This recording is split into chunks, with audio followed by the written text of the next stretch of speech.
been washed away. My God, we give you praise. Take control of this time.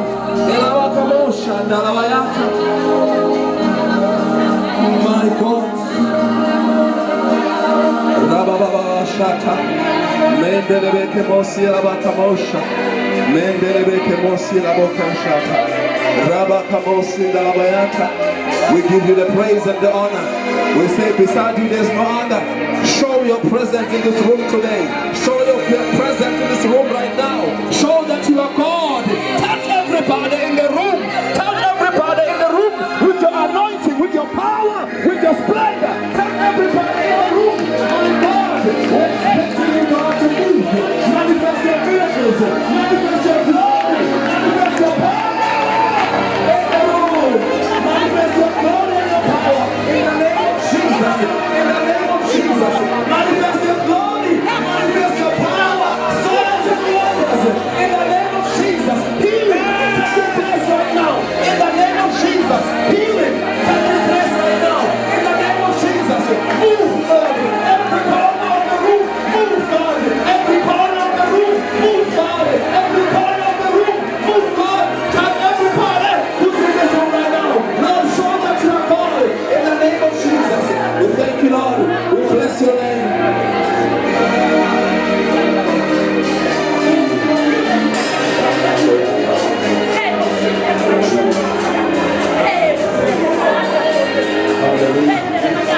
Oh, we can sense your presence, God. I can sense your presence. Oh, I can feel you, God. You're moving. You're moving everywhere. You're in that corner, in that corner, in that corner of the room. You're touching everybody. We can sense your presence, God. It is too much in this room. In the name of Jesus, we can tell that, Lord, you're here, Lord. In the name of Jesus. Oh, we bless your name. We bless your name, God. Hallelujah. We thank you, Jesus.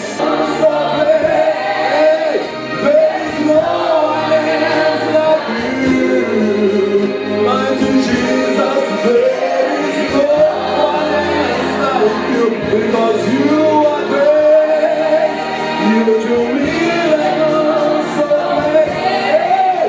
There is no one else like you, mighty God. There is no one else like you, because you are great. Tell him he's great, so tell him he's great. Miracles so great. There's no one else like you. Mighty God, there is no one else like you, because you are great. He's great, he's great, he's great. There is no one else like you,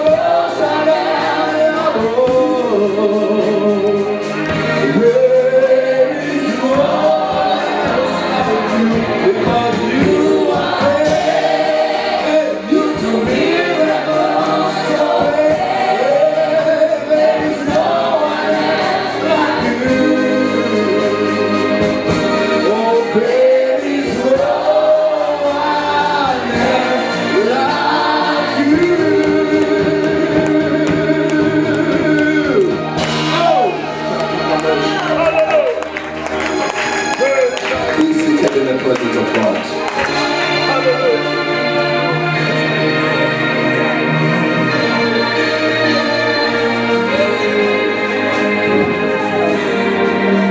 Jericho.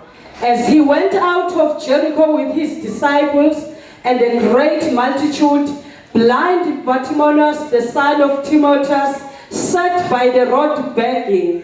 And when he heard that it was Jesus of Nazareth, he began to cry out and say, Jesus, Son of David, have mercy on me. Then they warned him to be quiet, but he cried out all the more, Son of David, have mercy on me. So Jesus stood still and commanded him to be called. Then they called the blind man, saying to him, be of good cheer, rise, he is calling you. And throwing aside his garment, he rose and came to Jesus. So Jesus answered and said to him, what do you want me to do for you? The blind man said to him, Rabboni, that I may receive my sight. Then Jesus said to him, go your way, your faith has made you well. And immediately and follow Jesus on the road. Jesus. I'm just going to speak briefly tonight and pray that the Lord may help me to be brief. I'm not normally brief. I'm a man of many words. Yes. I'm just going to, speak briefly here with a message that we are going to title it, I Can Hear the Noise. Amen. I can hear the noise. Amen. Look at somebody and say, neighbor, do you hear the noise? Do you hear the noise? Because I can hear the noise. Okay, whatever noise it is, you'll find out later. Amen. We have read the book of Mark chapter 10. It is the gospel. Those who read the Bible a little bit more, they will know that we've got 4 gospels in the Bible. The New Testament begins with 4 gospels. Am I right? Are they 5? Are they 10? 4. They are 4.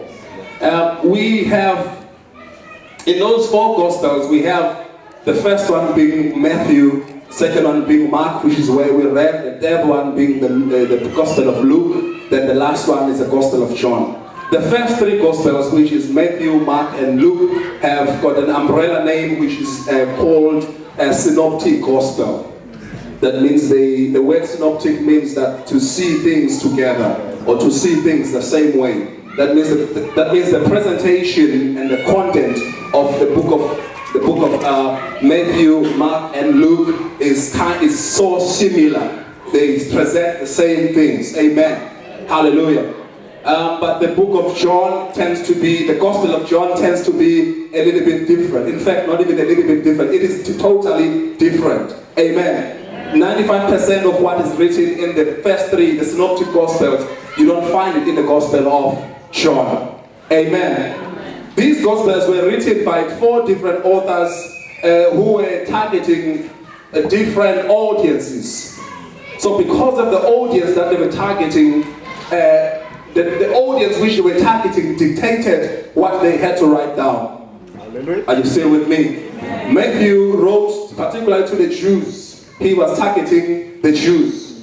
So if you're going to write to a certain audience, you need to have an understanding of that audience which you are writing to, because you need to relate to them. They need to understand what you are talking about. You need to catch them in the way or in the language that they understand. Amen. So he wrote to the Jews, and when you read the Gospel of Matthew, what touches you when just in chapter 1 verse 1, it is the genealogy of Jesus. He was trying to show the Jews who is Jesus, that he was a Jew of the Jews, just like all the Jews. So he had to begin by starting from Abraham and going all the way 42 generations until Jesus Christ, to show them that Jesus Christ was a Jew. In the middle of the genealogy, you find King David. He's part of the genealogy. He's part of the lineage of Jesus. Amen. So he was trying to target the Jews. Are you still here? Yes. The second gospel, it is the Gospel of Mark. Let me leave it for now. The Gospel of Luke. Luke was writing, as you read chapter 1, even the book of Acts, the same thing. He writes to Theophilus. Theophilus was a Greek man. So in other words, Luke was writing, targeting the Greek audience. He was writing his gospel targeting the Greek audience. And so he needed to have an understanding of the Greek people, the culture of the Greek, the nature of the Greek people as he was writing. The ancient Greek people were people who were impressed much more by the wisdom. They were people who were highly learned back in those days, in the 1st century. So as Luke was writing, first of all, Luke, you have to notice that he was a medical doctor. He was someone who was an academic minister, who was able to articulate what he was thinking in a profound way. Amen. So he was targeting the Jews. That's why the Gospel of Luke has got more parables than all the other Gospels, because the Greeks believe that in wisdom, in parables, there's more wisdom. Jesus most of the time would use the parable to speak to his disciples. And most of the time they will not understand what he meant. They will ask him again, what did you mean by the parable? Why are you telling people, why are you teaching your audience in parables? Then he will teach them later, telling them what he meant. So the Greek when the Greek people, when they see the parables, they see wisdom, because you need to think before you come to the conclusion. Hallelujah. And Luke himself is going to acknowledge he's not a Jew. He was also a Gentile. So it was a Gentile writing to the other Gentiles. The Gospel of Luke, the Gospel of John is a Gospel which is written by the Apostle John, part of the 12, part of the 3, Peter, James, John. So he wrote that one later after the first 3 Gospels. You won't get bored, I'm just going quickly in these things. Amen. So the one that we are reading tonight, it is the Gospel of Mark. Hallelujah. The Gospel of Mark was written by John Mark, whom his mother used to be part of the women. His mother was Mary. He used to be part of the women that were in the ministry of Jesus Christ. If you read the book of Luke chapter 8, it speaks of the Marys and the other women which were assisting in the ministry of Jesus Christ. He was young during the times of Jesus Christ, but later on, he was the one who wrote the first Gospel. After the 4 Gospels, the first one that was written by Mark. Then the 2 followed, the Gospel of Matthew and the Gospel of Luke followed after the Gospel of Mark. So here tonight we are reading, what Mark was writing. He was targeting the Roman audience. As he was writing to the Roman audience. And so you have to know that with the Romans, the ancient Romans, not today, the ancient Romans, what they were about muscle. They were about strength. If you had to impress them, you had to tell them who you are, what have you done, miracles. So Mark, as he was writing, he knew that the Romans would be impressed by the miracles, by the action. So as he was introducing Jesus to the Romans, he has to write more miracles. That is why the Gospel of Mark has got more miracles than any of the 4 Gospels. Because he was trying to impress the Romans. Not to impress, but rather to reveal who Jesus was and what he can do. So miracles were the only thing that was going to impress the Romans, because they were not really interested in the wisdom just like the Greek. They were not interested in the genealogy just like the Jews, who wanted to know who was Jesus, who was his father, who was his grandfather. No, they wanted to know, what can this Jesus do for me right now? The city of Jericho. Amen. I feel in my spirit that he's passing by even here tonight. I don't know about you, but I can feel that Jesus is passing by in this room tonight, and something is going to happen. When we are done tonight, something is going to happen, because Jesus is also passing by in Mano Park tonight. Whenever he passes by, there's always something which takes place when he passes by. He doesn't pass by for no reason. Whenever he passes by, he touches somebody and somebody gets healed. Whenever he passes by, whoever was blind will have his eyes open. He's not somebody who passes by for nothing. Whenever he passes by Jesus, something was going to happen. Hallelujah. I believe tonight he's going to do something. I believe as he passes by this room tonight, something is going to happen. You better start believing that Jesus tonight is going to do something into your life.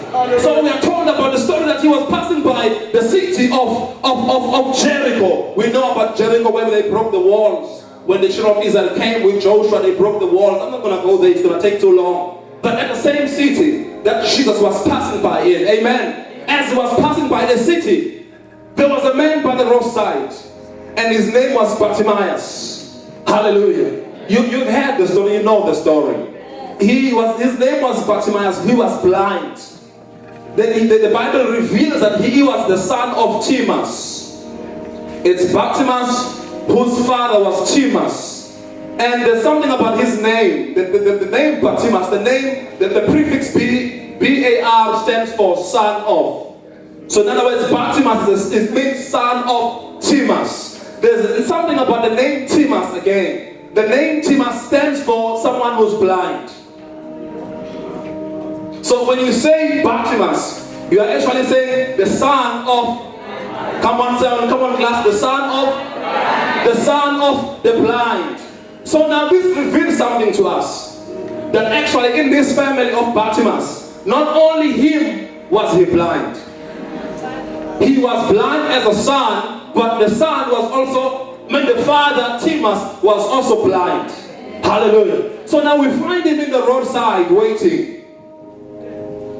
As he is waiting in the roadside, there was some noise. He heard some noise. There was some noise as people were celebrating Jesus, as they were moving with Jesus. The people who were in the company of Jesus Christ, they were moving out of the city. And Bartimaeus waiting by the roadside, he heard the noise. And this kind of noise was a strange noise. It disturbed Bartimaeus. And he began to wonder, what is this noise all about? I am blind, but tell me, what is this noise all about? Can you hear the noise? Can you hear the noise tonight? Can you hear the noise? Hallelujah. This man heard some noise which was disturbing, and he wondered, what could this noise be all about? He was blind, he couldn't see. He needed someone to tell him that, what is this noise all about?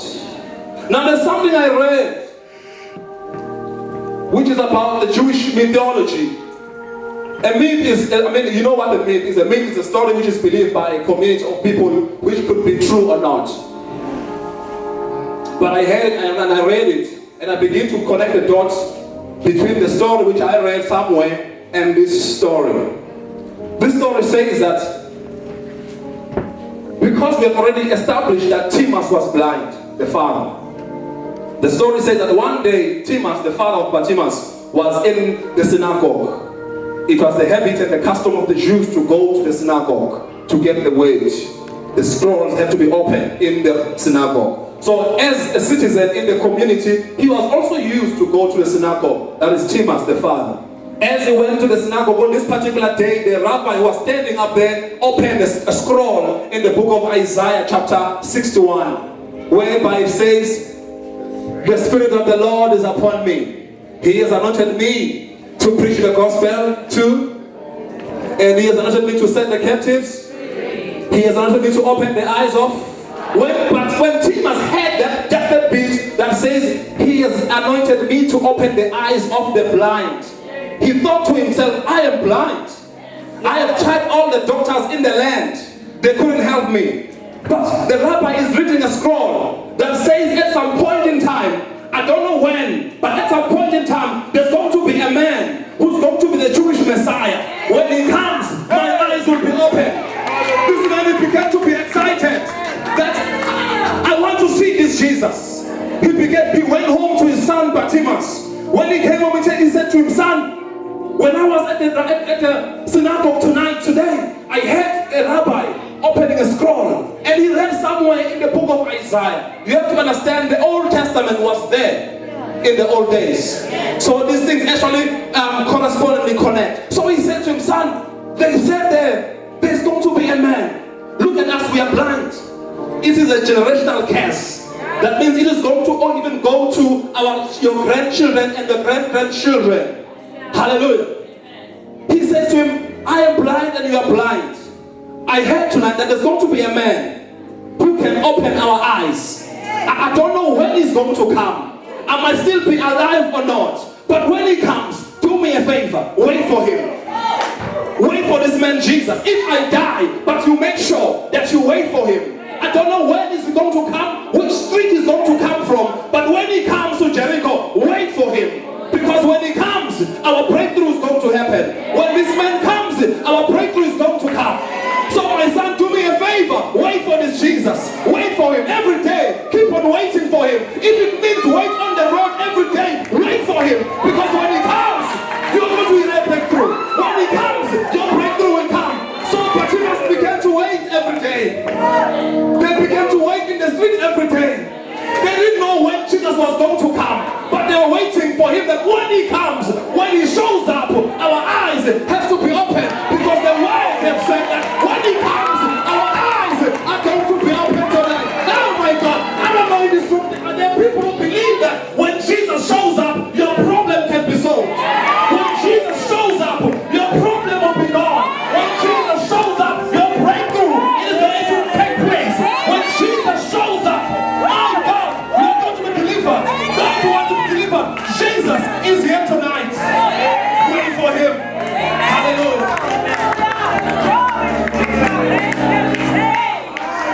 He waited, not knowing when he was going to come. Every day he was waiting for Jesus, not knowing when he was going to to come, but he was patiently waiting for him. I don't know how long have you been praying. You've prayed for 1 year now, you are tired. I want to say to keep on praying, keep on waiting, keep on praying. Pray until something happens. Pray until something happens. You've been praying for 1 year now, you are tired. This man waited for many years, and he was waiting every day, not knowing when Jesus was going to come. Every day, when it was raining, he was waiting. When it was sunny, he was waiting. Waiting in his place, waiting in his position, because Jesus was going to show up. I feel like he's showing up here tonight. I feel like he's showing up here tonight. Oh, get ready for a miracle. He's showing up. My God.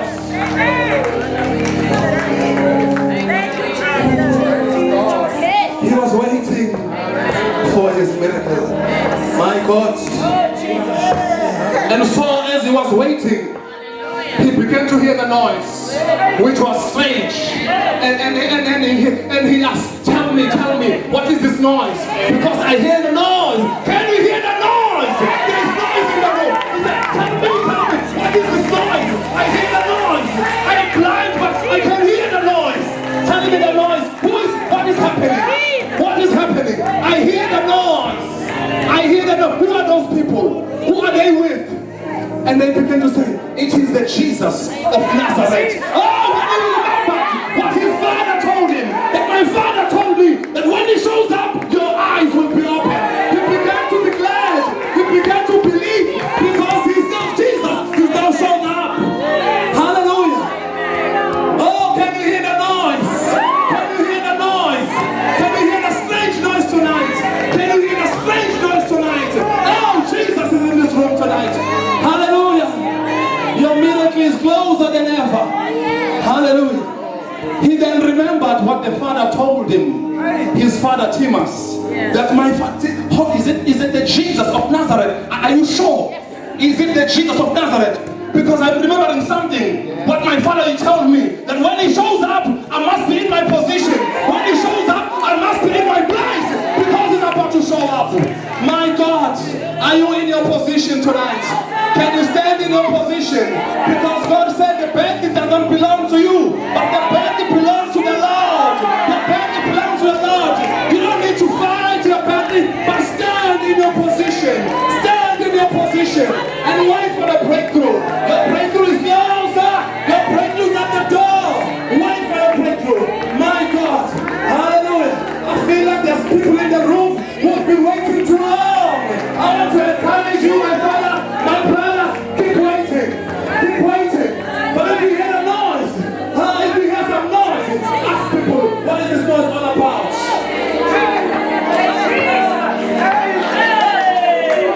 The noise also meant something. One of the interesting things which happened here was that when they told him it was the Jesus of Nazareth, then he began to shout. When he said, Jesus, Son of David, have mercy upon me. Come on, can you shout? Jesus, Son of David, have mercy upon me. Jesus, Son of David, have mercy upon me. Oh, my God. Ooh. He can have mercy upon your life.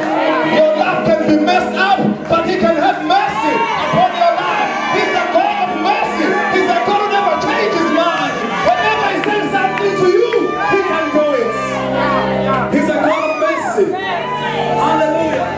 This man said, Jesus, have mercy upon my life. I am blind, but I believe in you.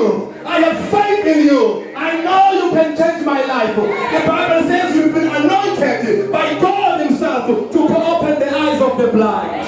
Can you open my eyes tonight? Can you open my eyes tonight? I am humbling myself before you. I have faith in you. Can you open my eyes tonight? Can you change my situation tonight? God can change your situation. At any time, your situation can be changed.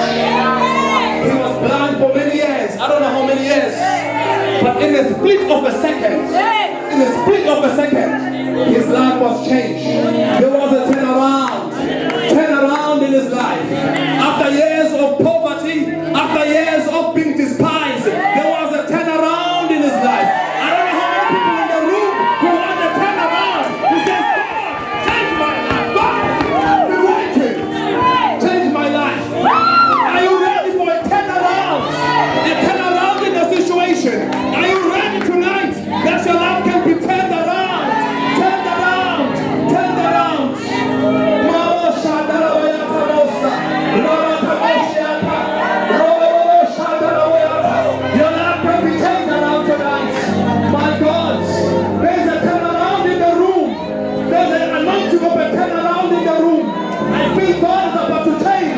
Lots of people who have been struggling in London.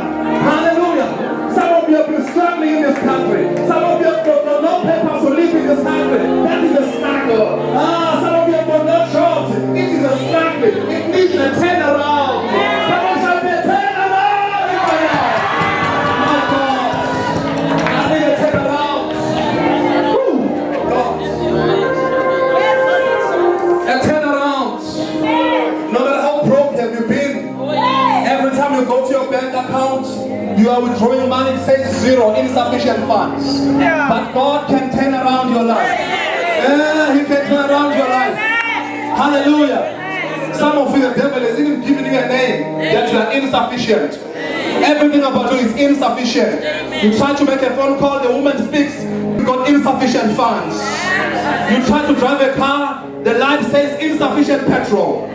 You try to withdraw money in the account, it says insufficient. You are not an insufficient. I'm here to tell you, you have got more than enough. You are the child of God.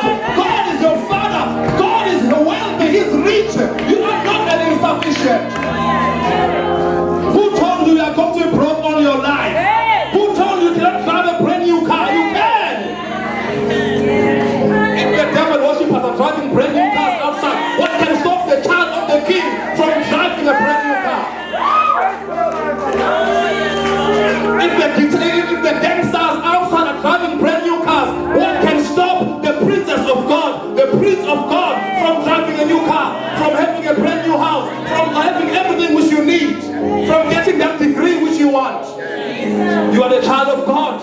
The Bible says you are always over, not under. You are the apple of God's eye. Anybody who touches you touches the eye of God. Now he began to do something. You know, the people, I want to say something about the people who were stopping him, because I want to say something about them. He was shouting, and then they said, oh no, keep quiet, keep quiet. This is a most dignified man on earth, the Son of God. You cannot afford to call him like this. Who are you, by the way? You are blind, begging on the streets. They stopped him. But something caught the attention of Jesus Christ. And he said, did I hear someone saying the Son of David? Because he said, Jesus, the Son of David, have mercy upon me. That which he said, there was a praise. He was praising Jesus. Because those who come from Africa, you will know that any man, any dignified man, you cannot go to him and say, and call him, address him by his last name. You have to address him by his totems. How many of you know the totems? Okay. Example, if you are talking about the president of South Africa, the democratic one, Mandela, the South Africans will not address Nelson Mandela as Mandela, but they will say Nelson is a Matiba. He is a Matiba. If you talk about President Thabo Mbeki, you will say he is a Zizi. If you talk about Jacob Zuma, the president, they will say he is a Msholozi. Now, those are the totems. So this man was doing something similar to that. He was saying, Jesus, Son of David. He is calling one of his ancestors, one of his forefathers. So he was praising him. He was showing him that he understands who he is and where he comes from. So he was a praiser. This man was a praiser. What actually brought him closer to his destiny was because he praised God. He knew how to praise Jesus. Amen. Today we are crying, we are complaining when God does not give us our breakthrough, but we don't praise him enough. Yes. Do you praise him enough? Yes. God is looking for the praisers in the room. People are going to praise him till it hurts. People are going to worship him till it hurts. God needs worshipers even in this time like this. Amen. Hallelujah. Do I have worshipers in the room? Yes. Do I have worshipers in the room? The people who stop him, I want to say, be careful of the people. Be careful of the people. People can deny you your destiny. Yes. People can hold your destiny. Yes. Because they were stopping him from going to his miracle. Yes. They never understood that this man has been blind for many years. And now just when his breakthrough is closer, they are stopping him. They are making noise to stop him. Amen. Hallelujah. Amen. Have you been having people who are stopping you from doing what God says you must do? Oh, yes. They tried to stop him to say, well, no, keep quiet. Keep quiet. Keep quiet. But they continued. He continued to shout. And she just heard him. But you know the noise I was talking about. When I say I can hear the noise, I want to say when you get closer to your breakthrough, sometimes there will be a turbulence. There will be a shaking. Just when you get closer to where you wanted to be, there will be a shaking. There will be an opposition. I don't know if have you been experiencing opposition lately? It's time. That is the noise in the spirit. When I say can you hear the noise, I'm not talking about the physical noise. I'm talking about the spiritual noise. And when you get close to your destiny, there is a noise in the spirit. There is rumbling and tussling. The demons fighting because your breakthrough is closer. Can you hear the noise tonight? Can you hear the noise in the spirit? Can you hear the noise in the spirit? Demons are fighting because you are getting closer to your breakthrough. Demons are fighting in the spirit, just like they fought when Daniel was praying. Daniel prayed for 21 days and there was a struggling in the mid-end. Demons were fighting. Can you hear the noise tonight? Can you hear the noise tonight? I like Bartimaeus. He said, I can hear the noise.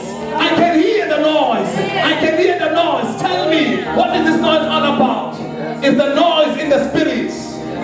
People opposing and opposition. When you get closer to your destiny, there's always going to be an opposition. When God calls you, there's going to be an opposition. One man once told me as I close, that when the plane is flying up there sky high, when the plane is flying on the cold air, and now getting ready to cross over to the cold air, if a plane is flying in the hot air, when the plane crosses over to the cold air in the sky, there is a turbulence that takes place. When the plane is crossing from the cold air to the hot air, there's something which happens because it's a change of the season. So when the season is changing, there's always going to be a shaking. There's always going to be a turbulence. I don't know about you, have you been here experiencing any turbulence lately? Check the season. The season is about to change. Check, you know, the people that have flu. You know when you have flu? When I have flu, sometimes I go to the doctor. And the doctor says to me, no, what about this flu? It's just a change of the season. When the season is changing from one season to another, your people are going to have flu. Because the season is changing. So I want to say to you, as if you are experiencing any opposition, check the atmosphere. You are getting closer to your destiny. Stop doubting. Stop undermining yourself. Stop despising yourself. You are getting closer to your destiny. Keep praying. Get closer to where God wants you to be. Please rise up. We are closing.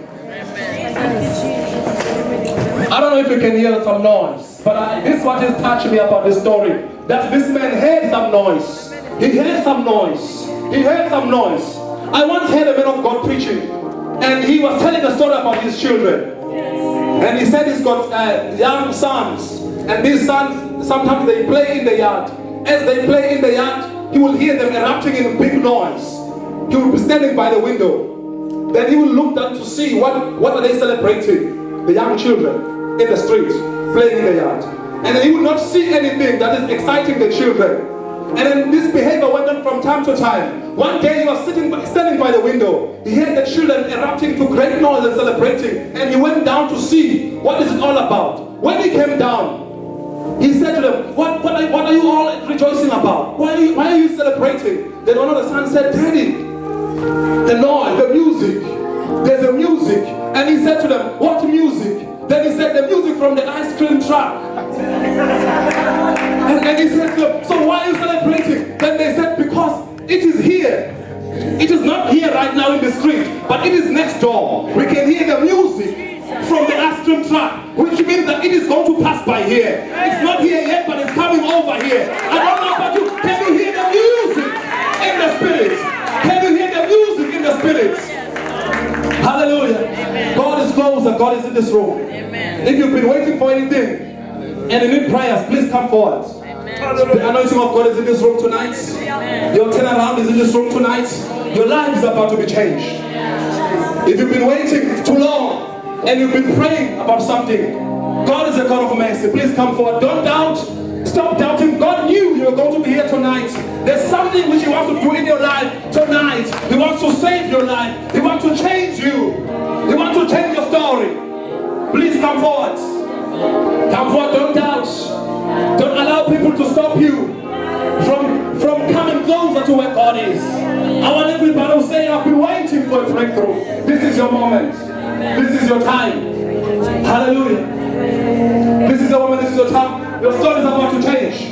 But check the noise in the spirit. Check the noise in the spirit. If there's any noise in the spirit, your breakthrough is closer.